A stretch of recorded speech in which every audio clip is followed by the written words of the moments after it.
कि हमारी एक बहन जिसका नाम मुस्कान है,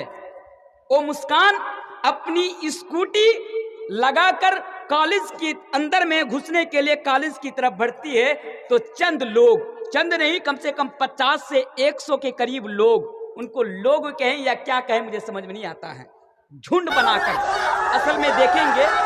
कि झुंड इंसान का नहीं कुत्तों का होता है, कुत्तों का झुंड होता है। बुरा मत मानना, आप यह मत समझना कि मैं संविधान के खिलाफ बोल रहा हूं, नहीं साहब, मैं तो संविधान को सामने रखते हुए आपके सामने बात कर रहा हूं। तो इन लोगों ने हमारी वो मुस्कान, हमारी वो बहन जब हिजाब लगाकर कॉलेज में जा रही थी, तो इन नफरती चिंटुओं ने, इन नफरती दहशतगर्दों ने,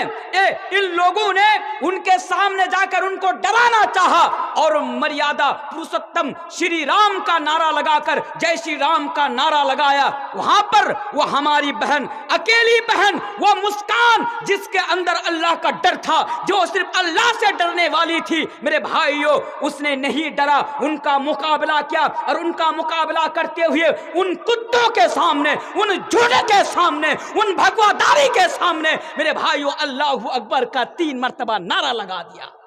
3 मर्तबा नारा लगाया, अल्लाहू अकबर, अल्लाहू अकबर, अल्लाहू अकबर। मेरे भाइयों, वो लोग भी सन्न हो गए, वो लोग भी सन्न हो गए। हाय अल्लाह, ये मुसलमान की बच्ची है जो हमारी भीड़ देखकर खौफ नहीं खाती, ये मुसलमान की बच्ची है जो हमारी तादाद देखकर खौफ नहीं खाती। तो अस्सलाम वालेकुम, सब्सक्राइब करें हमारे चैनल को और बेल आइकन को क्लिक करना न भूलें ताकि आप देख सकें हमारी नई वीडियोस।